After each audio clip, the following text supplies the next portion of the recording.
চিটাগংকে হারিয়ে back to back শিরোপা জিতল পরশুন বরিশাল। চিটাগং কিংস আগে ব্যাট করতে নেমে 3 উইকেট হারিয়ে 194 রান সংগ্রহ করে। তখন অনেকে পরশুন বরিশালের হাত দেখেছিলেন, তবে তাদের জন্য দুঃসংবাদ। 194 রান তাড়া করে জয় তুলে নিয়েছে তামিম ইকবালের দল, আর তাতেই টানা দ্বিতীয় শিরোপা গড়ে তুলল বরিশাল। 195 রানের লক্ষ্য ব্যাট করতে নেমে সামনে থেকে নেতৃত্ব দেন তামিম। শুরু থেকে আক্রমণাত্মক ব্যাটিং করেছেন বরিশালের অধিনায়ক, তাকে দারুণ সঙ্গ দিয়েছেন তাওহিদ হৃদয়।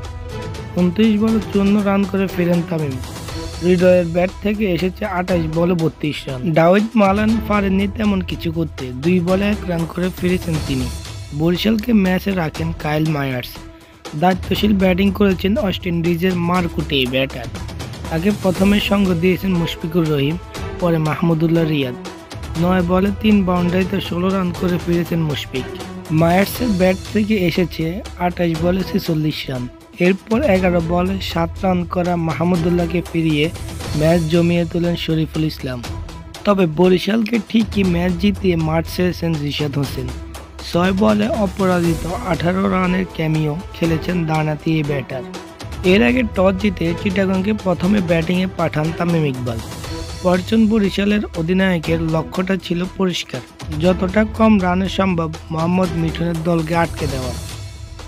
তবে বাস্তবে ঘটেছে তার উল্টো। শুরু থেকেই বরিশালের বোলারদের উপর তাণ্ডব চালিয়েছেন ইমনরা। পাওয়ার প্লেতে বিনা উইকেটে 57 রান যোগ করেন ইমন ও নাফে। শুরু থেকে ইমন জড়ো ব্যাটিং করেছিলেন, তবে সময় যত গড়িয়েছে ততই আক্রমণাত্মক ব্যাটিং করেছেন নাফে। 37 বলে 50 পূর্ণ করেন ডানাতি এই ব্যাটার। শেষ পর্যন্ত 44 বলে 7 বাউন্ডারি ও 3 ছক্কায় 66 রান করে ফিরেন নাফে। শুরুতে আক্রমণাত্মক ব্যাটিং করা ইমন সেই ধারাবাহিকতা ধরে রাখতে পারেননি। 30 বলে 50 পূর্ণ করা তরুণ এই ব্যাটার পরে 19 বলে করেছেন 28 রান। শেষ পর্যন্ত কিংস ওপেনারের ব্যাট থেকে এসেছে 49 বলে 6 বাউন্ডারি ও 4 ছক্কায় অপরাজিত 79 রান। তিনি নেমে ঝড় তুলেছেন গ্রাহাম ক্লার্ক। ব্যাটিংয়ের শুরুতে পায়ে টান পড়ার পরে দুর্দান্ত ব্যাটিং করেছেন তিনি। শেষ ওভারে রান আউট হওয়ার আগে 23 বলে 44 রান করেছেন দানাটি এই ব্যাটার। বরিশালের হয়ে একটি করে উইকেট নিয়েছেন ইবাদত হোসেন ও মোহাম্মদ আলী।